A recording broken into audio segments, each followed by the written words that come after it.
जसप्रीत जी, आप कैसे देख रहे हैं? Q4 अर्निंग का कोई इम्पैक्ट दिख रहा है? आप लोग इसको लेकर के वॉच कर रहे हैं या फिर नहीं, आप लोग उसको बहुत सीरियसली नहीं ले रहे हैं अभी? थोड़ा बहुत उसको कंपनी बाय कंपनी उससे एक एक एक ट्रेंड तो जरूर देखने को मिलेगा, बिकॉज Q1, Q2, Q3 बहुत अच्छे नहीं थे। They range between 2-3-4% if I remember correctly, and उम्मीद थी कि Q4 क्लोजर टू 7-8% आ जाए on a YY basis. Profit की बात कर रहा हूँ, but it doesn't look like, it looks like हम वो सब 5% में ही जाएंगे फॉर Q4। तो अगेन नाउ अगेन बर्डन और focus shifting to FY26, but FY26 में भी गिरावट आई है। अगर आप कंसेंसस ईपीएस ग्रोथ का देखें तो पहले जो उम्मीद की जा रही थी और अभी जो नंबर्स हैं, there is a cut down of 4 to 5% already when अभी सिर्फ the announcements have started coming in, और ऑलरेडी आप देखेंगे आरबीआई ने भी अपना rate sorry the GDP forecast कम कर दिया 6.7 से 6.5। तो अभी साल शुरू भी नहीं हुआ और कट्स होने शुरू हो गए हैं। तो इंक्रीमेंटली आई थिंक जो भी न्यूज आएगी और उस पे उससे थोड़े बहुत इम्पैक्ट तो रहेंगे, but to your question, the larger focus is now shifting to FY26। FY Q4 में बहुत ज्यादा कुछ करने को मिला नहीं है। थोड़े बहुत जैसे banking and financial services companies के, ट्रेंड जैसी कंपनीज के, retail companies and lot of FMCG companies के already fourth quarter update already आता है। I just want to highlight कि सर्टेन सेक्टर्स जो हैं थोड़े से कमबैक दिखा रहे हैं। FMCG is showing a great comeback as a sector, and banking financial तो अभी कंसेंसस ही बन गया, तो उसमें अलग से मैं क्या टिप्पणी करूं। But FMCG as a category is now trying to make a comeback. वहां पे सिलेक्टेड स्टॉक हैं जो 5 to 7% वॉल्यूम ग्रोथ के साथ they showing a strong merit. बिल्कुल। अभिषेक अग्रवाल साहब, ये Q4 अर्निंग आएगा अभी, तो उसमें इस फैक्टर को तो थोड़ा सा हम लोग माइनस करके चलेंगे कि यूएस की वजह से जिन कंपनियों पर असर पड़ेगा या फिर जिसका एक्सपोर्ट में ज़्यादा फोकस है उनको ध्यान में ना रखा जाए, डोमेस्टिक कंपनियों पर ज़्यादा फोकस रखा जाए, क्यों? ये बिल्कुल, अगर हम देखेंगे तो मार्केट ऑलरेडी इससे फैक्टर कर रहा है। आप एक देखिए आईटी इंडेक्स को, जो फैक्टर कर जिस रहा तरह है। के कारनेज में आईटी इंडेक्स को अगर आप देख रहे हैं लास्ट 4 महीने से, तो one of the worst performer index है अगर आप देखें। और ये कभी ऐसा आपने देखने को मिला ही नहीं होगा अगर आप इससे पहले कोई भी 10 साल के पीरियड में आप देखो कि आईटी इंडेक्स इतनी बुरी तरह से पिटा हुआ है। और वो क्यों है? क्योंकि हमारा सबसे बड़ा एक्सपोजर जो है यूएस कंपनीज के अंदर में रहा हुआ है। सो मार्केट फैक्टर कर रहा है। और भी सेक्टर्स हैं। मुझे नहीं लग रहा है कि Q4 को देख के कोई ऐसी डिसीजन बनी जाएगी कि क्या होगा आगे मार्केट का। मुझे लग रहा है कि करेक्शन तो वैसे भी इस टैरिफ वॉर से पहले आ रहा था। ये करेक्शन तो तब से चला आ रहा है जब से ट्रम्प प्रेसिडेंट बनने वाले थे। तो एक हेल्दी करेक्शन की तरफ मार्केट था। ये एडेड वॉलेटिलिटी है जो ऐड हो गई। और अब हम Q4 को कैसे देखेंगे कि जहां पे कंपनीज अपनी एक्सपेक्टेशन जो इतनी वैसी ही कम हो रखी है उससे भी खराब अगर परफॉर्म करेगी, तो फिर पोर्टफोलियो में आप रीशफलिंग देखोगे और वो कंपनियां शायद और यहां से जा सकती है नीचे की तरफ। बिकॉज शायद मार्केट बोलेंगे कि यार ये जो आपका लॉस आया या ये जो आपने डीग्रोथ की या शायद ये उतना आपने ग्रो ही नहीं किया, it is not because of America, because ये सारी टैरिफ वॉर की कहानी तो अब आ रही है। अरे कल परसों तो अब उन्होंने अनाउंस मार्केट तो किया है, अभी पहले तो से इफेक्ट दिखा। देखना बाकी है। अभी तो देखना बाकी है। हमने तो उससे पहले ही यहाँ पे जो है ढिंडोरे पीट लिए हैं और मार्केट ऑलरेडी उसे फैक्टर कर रहा है। रिजल्ट अभी आने बाकी हैं। इसका इफेक्ट तो आप अगले क्वार्टर या 2 क्वार्टर के बाद देखोगे। सो मुझे नहीं लग रहा कि इतनी इसका ज्यादा क्वार्टर को लेके हमें नर्वस होने की जरूरत है। अच्छा टाइम है, राइट स्टॉक पिकअप करिए। करेक्शन ऑलरेडी हो चुका है। जो डोमेस्टिक फोकस कंपनियां हैं वो अच्छा ही करेगी। अच्छा ही करेंगे। चूंकि आपने आईटी की बात की तो मैं चाहता हूँ मिहिर वोरा साहब से एक छोटी सी राय ली जाए आईटी पे, चूंकि अभी रिजल्ट भी आए टीसीएस के, तो जिस तरह कमेंट्री आई और देखा जिस तरह गिरावट हम लोग देख रहे हैं, तो बहुत ही स्पेसिफिक सवाल हमारे निवेशकों के लिए, अब आईटी जिस लेवल पर पहुँच चुका है, बॉटम आउट होता कह सकते हैं उसको कि नहीं, कभी और डर है वहाँ पे? देखिए आईटी इन एब्सोल्यूट टर्म शायद बॉटम आउट हो सकता है, क्योंकि वैल्यूएशंस काफ़ी वैसे देखें तो ऑप्टिकली चीप है। लेकिन स्ट्रक्चरली मैं आईटी पे नेगेटिव हूँ, क्योंकि खास करके जो लार्ज कैप आईटी कंपनीज हैं उनकी जो प्री कोविड अर्निंग्स ग्रोथ थी और टॉप लाइन ग्रोथ थी वो सिंगल डिजिट में थी। वो तो कोविड के टाइम पे क्योंकि कॉर्पोरेट अमेरिका ने बहुत ज़्यादा स्पेंडिंग करी एज अ वन टाइम, तो 2 साल तक हमने 20+% ग्रोथ देखा। लेकिन अभी वापस पिछले 2 साल से देखें तो करीबन सिंगल डिजिट पे हम वापस आ गए हैं इन टर्म्स ऑफ ग्रोथ। तो मुझे लगता है ये बिजनेस मॉडल जो है लार्ज कैप आईटी कंपनीज का वो मैच्योर हो चुका है। मुझे नहीं लगता है कि ये अभी 15% या 10-12% का ग्रोथ दिखाने की क्षमता में है। Unless they do something dramatically different, और उसके कोई मुझे इंडिकेशन नहीं है कि कोई इनोवेशन हो रही है, कि कोई अलग तरीके से बिजनेस करेंगे। मेरे ख्याल से ये स्टेबल सिंगल डिजिट वाली कंपनीज रहेंगी। और इंडिया जैसी कंट्री जहां पे nominal GDP growth itself is 10 to 12%, वहां पे सिंगल डिजिट ग्रोथ वाली कंपनीज रिलेटिवली हमें पसंद नहीं आती। We would prefer companies who are likely to show at least कम से कम 15% का जो ग्रोथ सस्टेनेबल दिखाए, हाई ग्रोथ फेज। तो इंडिया तो ग्रोथ इकोनॉमी है, we would prefer the other sectors, not large cap IT. हालांकि आपने ये वाली खबर देखी कि नहीं मेरे वोरा साहब, कि गूगल ने कई सारे लोगों को वहाँ पे सैकड़ों लोगों को निकाल दिया है। ये सब चीज़ें सेंटिमेंट को और ख़राब करेंगी। हाँ, वो तो देखिए, यूएस में तो जिस तरह से अनिश्चितता चल रही है, जैसे मैंने पहले भी कहा कि कोई कॉर्पोरेट बड़ा डिसीजन नहीं लेगी, इंक्लूडिंग स्पेंडिंग ऑन आईटी। तो ये भी जो एक टेलविंड था पोस्ट कोविड का, वो टेलविंड भी जा रहा है। तो इसलिए मुझे लगता है आईटी स्पेंडिंग में कोई ज्यादा बढ़ोतरी एक्सपेक्ट करना लॉजिकल नहीं है। और इसलिए मुझे लगता है कि 1 साल तक, 2 साल तक जो इंडियन आईटी कंपनीज है उनको हेडविंड आ सकती है। लेकिन ये क्वालिटी अच्छी है, कैश फ्लो अच्छा है, आरओई वगैरह अच्छा है। तो जैसे हम कहते हैं एफएमसीजी एक स्टेबल सेक्टर है जहाँ पे आप हाइड कर सकते हो जब बहुत ज्यादा अनिश्चितता हो, लेकिन उस पर फिर मल्टीबैगर्स नहीं मिलेंगे आपको। बिल्कुल। हालांकि कोई भी कॉर्पोरेट में सिर्फ आईटी नहीं, मुझे लगता है कि एलन मस्क जैसे कॉर्पोरेट भी थोड़ा सा हिचकेंगे आज के माहौल में वहाँ करने के, भले उनके दोस्त ही क्यों ना हो। फिरोज अजीज साहब, ये एमफी का डेटा देखा आपने, क्या इंडिकेट कर रहा हो? लक्ष्मण जी, मैंने आज हमारे रिजल्ट थे तो मैंने एमपी का डेटा देखा नहीं है, लेटेस्ट अगर अभी आया है तो। बट अर्निंग्स के पॉइंट पे मैं कुछ कहना चाहूंगा। जी, जैसे आप अर्निंग्स Q4 की अर्निंग्स, मैं कहता हूं कि भाई ये जो अर्निंग्स है, अर्निंग्स इतनी बुरी पिक्चर नहीं दे रही है। देखो 787.7 रुपीज की अर्निंग हो चुकी है निफ्टी की, और 1150 का हमारा उम्मीद है, और लास्ट ईयर था 1049। अब जो आप पहली 3 क्वार्टर को अगर आप ग्रोथ नंबर से देखें तो 8.2% की ग्रोथ है निफ्टी पे, और लास्ट क्वार्टर जो Q3 था उसमें 11.9% की। लोग आंकड़े नहीं करते तो नैरेटिव में चले जाते हैं कि खराब रिजल्ट है। आप देखें मिड कैप, लास्ट क्वार्टर जो मिड कैप 150 है, जो म्यूचुअल फंड लोगों के लिए अनिवार्य है ट्रैक करना, क्योंकि फंड मैनेजर्स उसको ट्रैक करते हैं मिड कैप 150 को, उसकी लास्ट क्वार्टर की ग्रोथ थे 32.6%।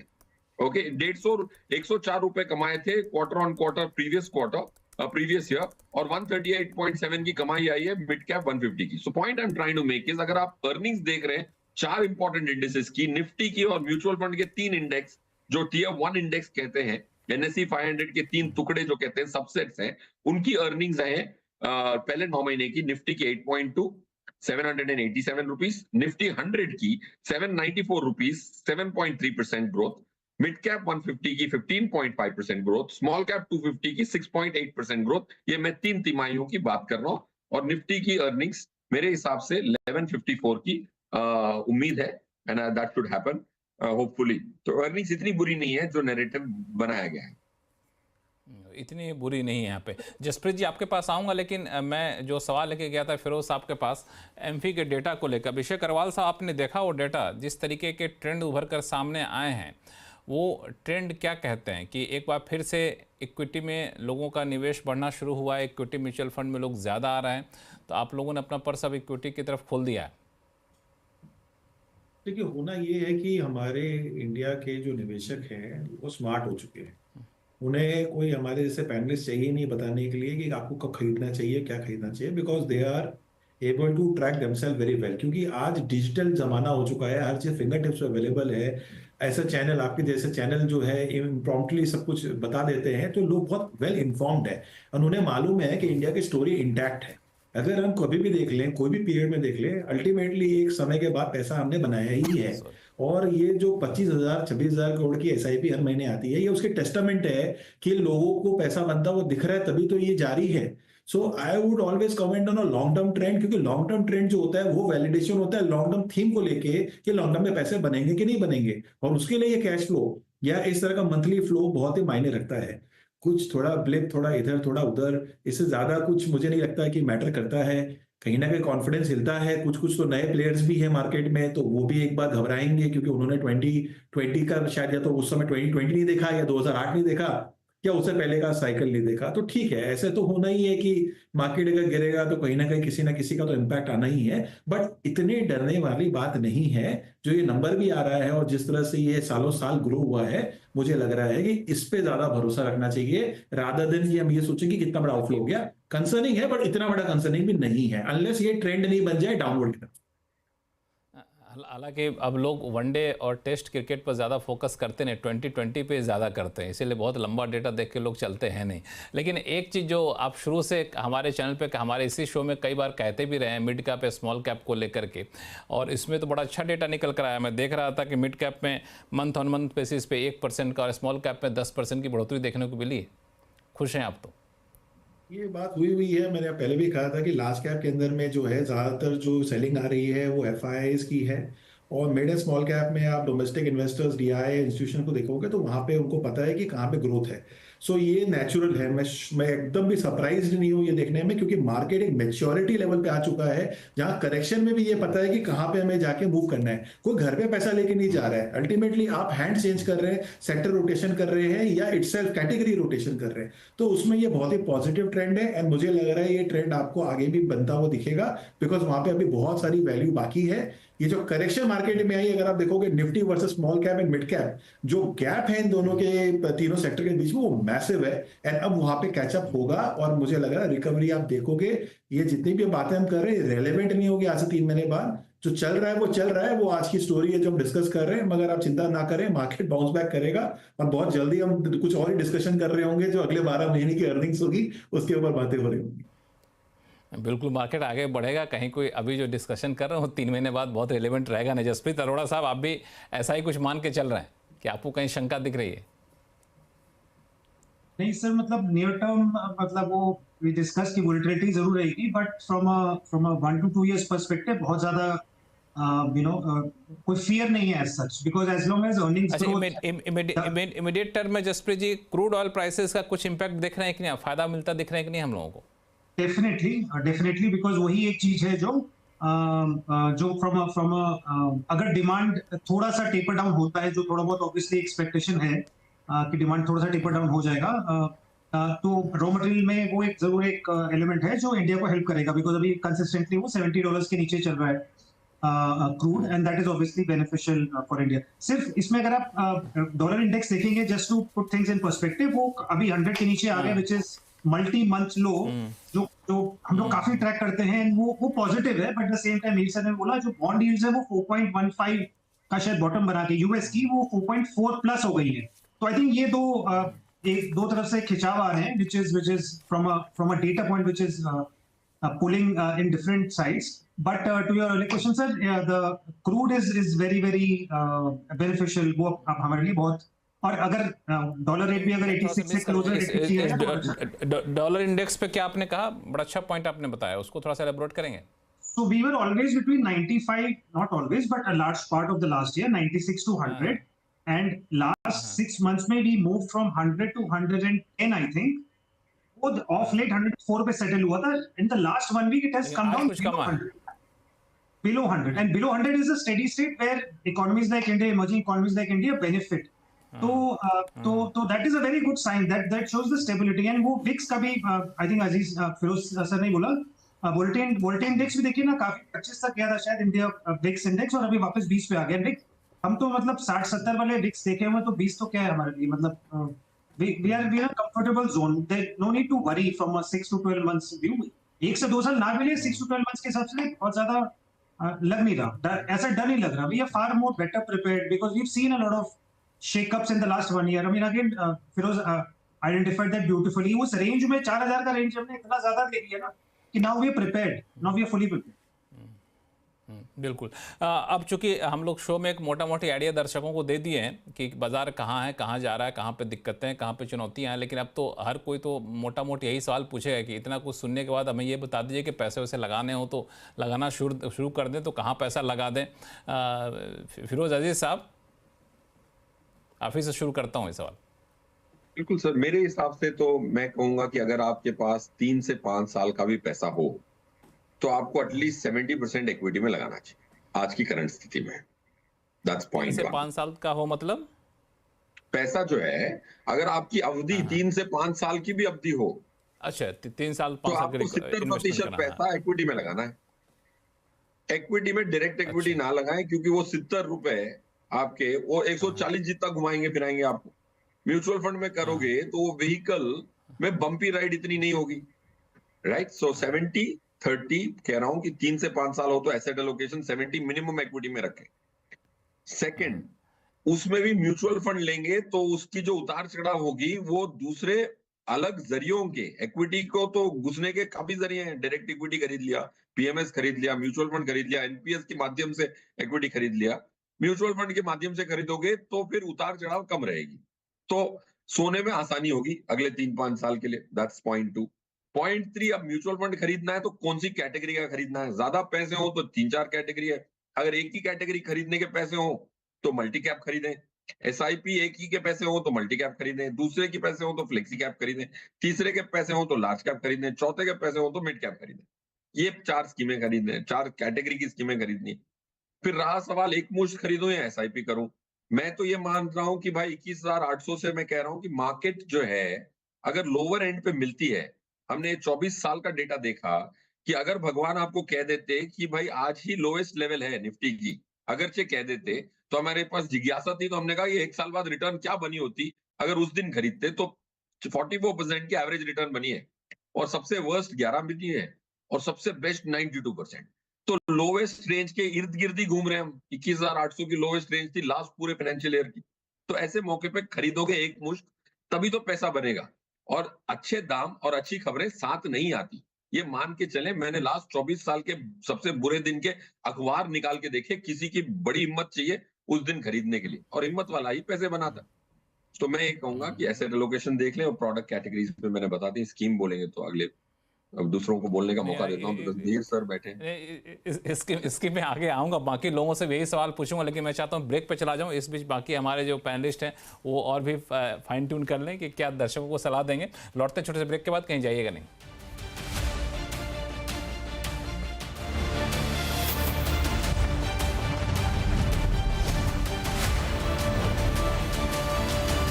ब्रेक पे जाने से पहले जो चर्चा हुई तो मुझे लगा कि अब इस टेंशन में आप पड़िए ही नहीं, इस पर बहस में मत पड़िए कि टेरर खत्म हुआ कि नहीं हुआ, आगे भी टेरर आएगा कि नहीं आएगा। अब पैसा वैसा है तो लगाना शुरू कर दीजिए। ब्रेक पे जाने से पहले फिरोज़ अजीज़ साहब ने बड़ा अच्छा सा पूरा डिटेल बताया कि अगर आपके पास 3 से 5 साल तक का हो तो अभी पैसा लगाने का बड़ा सही समय, और 70% इक्विटी में लगा दीजिए। कहाँ का लगाना उसका पूरा सीक्वेंस उन्होंने दिया था। आगे स्कीम के बारे में इनसे पूछेंगे, लेकिन मिहिर वोरा साहब आपसे अगर पूछूं कि अभी पैसा लगाना हो तो लगा दिया जाए, या फिर आप अपने लोगों को क्या सलाह दे रहे हैं? आप लोग क्या कर रहे हैं, आप लोग क्या कर रहे हैं, यही बता दीजिए, दर्शक समझ जाएंगे। देखिए, हमारे पास तो इक्विटी फंड्स हैं और उसमें हम ज्यादा कैश रखते नहीं, तो मोरलेस फुल्ली इन्वेस्टेड रहते हैं। लेकिन रिलेटिवली स्पीकिंग अगर मैं कहूँ तो जैसे हमने अर्निंग्स की बात तो करी, ये जो बाजार गिर रहा था तो आपने कैश बचा के रखा नहीं? जब बाजार गिर रहा था तो आपने रोका नहीं कि कैश? 5 से 10% कैश होता है मैक्सिमम, तो वो स्टैगर्ड फेजेस में हम डिप्लॉय कर देते हैं। अच्छा। बट मेन बात यह है कि विद इन एक्विटीज हम कहेंगे कि अगर अर्निंग्स ग्रोथ पे जाए, वैल्यूएशंस पे जाए, तो जैसे हमने बात की निफ्टी की, जो है निफ्टी 50 जो लार्ज कैप्स हैं, उसकी अर्निंग्स ग्रोथ 8 से 10% लग रही है। लेकिन ब्रॉडर मार्केट की अर्निंग्स बेटर है। फॉर एग्जांपल निफ्टी 500 है, उसकी अर्निंग्स में भी 12% जितनी रहेगी। स्मॉल कैप इंडेक्स की अर्निंग्स है वो भी 14% जितनी रह सकती है for the next couple of years. तो मैं कहूंगा अब भी जो ब्रॉडर मार्केट है वो काफी थ्राइविंग है। तो अगर आपको इक्विटी फंड्स में भी सिलेक्ट करना है तो मैं कहूंगा कि एक डिवर्सिफाइड फ्लेक्सी कैप फंड या मल्टी कैप फंड, या आपकी थोड़ी रिस्क एपिटाइट ज्यादा है और लॉन्गर टर्म होराइजन है, तो स्मॉल कैप फंड में भी जा सकते हैं, क्योंकि इंडियन इकोनॉमी है वो काफी वाइड स्प्रेड रिकवरी दिखाने की उम्मीद है, और डायनेमिक काफी है, और नए नए स्टॉक्स और सेक्टर्स काफी आते हैं। तो एक ब्रॉडर मार्केट एक्सपोजर लेके चलना चाहिए। दूसरी बात यह है कि जैसे मैंने कहा कि एक अच्छी संभावना है, काफी बड़ी संभावना है कि यूएस और जो ग्लोबल सेंट्रल बैंक्स हैं वो स्टिमुलस मोड पे जाएंगे वापस, और क्वांटिटेटिव ईजिंग का और लिक्विड मनी प्रिंटिंग की बात वापस हो सकती है। ऐसे माहौल में टिपिकली हमने देखा है कि जो गोल्ड है वो भी अच्छा परफॉर्म करता है, क्योंकि जब लिक्विडिटी बढ़ जाती है तो ये सब एसेट में है, गोल्ड, रियल एस्टेट वगैरह में जाता है। तो इक्विटीज तो ऑफकोर्स आपका बेसिक कोर होल्डिंग होना ही चाहिए। डिवर्सिफिकेशन के लिए थोड़ा गोल्ड भी हम देख सकते हैं ऐसे माहौल में जहां लिक्विडिटी की आने की ज्यादा उम्मीद है। हालांकि वोरा साहब, यूजुअली हम लोग गोल्ड पे चर्चा करते नहीं इस शो में, लेकिन आपको मैंने देखा कि इससे पहले भी जवाब देते वक्त आपने गोल्ड का नाम लिया था, अभी भी गोल्ड का नाम लिए, और गोल्ड को लोग बड़ा पसंद करते हैं। तो मैं चाहता हूँ गोल्ड पे थोड़ा सा एक सवाल आपसे पूछ लूँ, फिर बाकी पैनलिस्ट के पास जाऊँगा कि जिस तरीके से गोल्ड लग रहा है कि अब $1,00,000 तक पहुँच जाएगा, तो अभी भी आप सलाह देते हैं कि गोल्ड में ले लो पैसा, लगा दो पैसा? बिल्कुल, क्योंकि जो 2008 के बाद से जो माहौल बना है ग्लोबली, वो basically every time there is a financial crisis, central banks और गवर्नमेंट फिस्कल और मॉनेटरी प्रिंटिंग शुरू कर देते हैं। ओके, तो बेसिकली डायरेक्ट इनडायरेक्टली जो मनी है उसकी वैल्यू कम होती है, इसीलिए स्टॉक्स ने अच्छा परफॉर्म किया है, इसीलिए गोल्ड ने परफॉर्म किया है, क्योंकि ये स्टॉक की जो अर्निंग होती है वो नॉमिनल जीडीपी से लिंक्ड होती है, और नॉमिनल जीडीपी जब बढ़ती है जब आप मनी प्रिंटिंग करते हो तो और बढ़ती है। सिमिलरली गोल्ड जो है वो एक्सेस लिक्विडिटी को ऑब्जॉर्व करता है, तो जब भी एक्सेस लिक्विडिटी वो गोल्ड को चेज करती है, और 2008 के बाद हमेशा बैंक्स ने एक्सेस लिक्विडिटी रखी है। अभी भी हमने देखा यूएस की जो फिस्कल बजट पास की है कल, वो 6 to 8% फिस्कल डेफिसिट अभी भी रन कर रहे हैं, उनको कोई जरूरत नहीं है इतनी हाई डेफिसिट रन करने का। तो एक फिस्कल प्रोफिलिगेसी, फिस्कल डिसिप्लिन ना होने का जो ऑफशूट है जो मनी प्रिंटिंग है, इसलिए स्टॉक्स और गोल्ड दोनों अच्छा परफॉर्म करते हैं। चलिए, गोल्ड अच्छा परफॉर्म। आप में से कोई और हैं जो गोल्ड पे नजर रखते हैं? फिरोज साहब, अभिषेक जी? लक्ष्मण सर, नजर तो रखते हैं, और मेरा ये मानना है कि गोल्ड एक डेट का बहुत अच्छा रिप्लेसमेंट है। अगर जैसे हमारे क्लाइंटों के पोर्टफोलियो में गोल्ड नहीं है, क्योंकि हमारे क्लाइंट के पोर्टफोलियो में डेट के बदले हम स्ट्रक्चर प्रोडक्ट करते हैं, बट अगर आपके पास 40% डेट हो, तो उसका 1/3 या आधा आप अगर गोल्ड में रखेंगे लॉन्ग टर्म पैसे में, तो आपको महंगाई को मात देने में 1-2% ज्यादा रिटर्न महंगाई से मिल सकता है। डेट में तो नामुमकिन सा है। सो of course gold has a place, क्योंकि उसको डॉलर की जो एप्रिसिएशन होती है ना सर, उसको भी हेज कर देता है इंडियन इन्वेस्टर के लिए, राइट? सो ये दोनों फायदे हैं। पहले तो सॉवरेन गोल्ड बॉन्ड मिल जाता था 2.5% का ब्याज, वो तो हटा ही दिया सरकार ने, बड़ा नुकसान करवाया आप लोगों ने। नहीं, बट अब लोगों ने ज्यादा फायदा नहीं उठाया, और उठा सकते थे, बट आई थिंक जैसे आपने कहा गवर्नमेंट का तो नुकसान हुआ उसमें, बिकॉज वो हेज नहीं किया। जसप्रीत जी, आप भी गोल्ड ट्रैक करते हैं कि नहीं? जो गोल्ड में बड़ी दिलचस्पी रहती है लोगों की।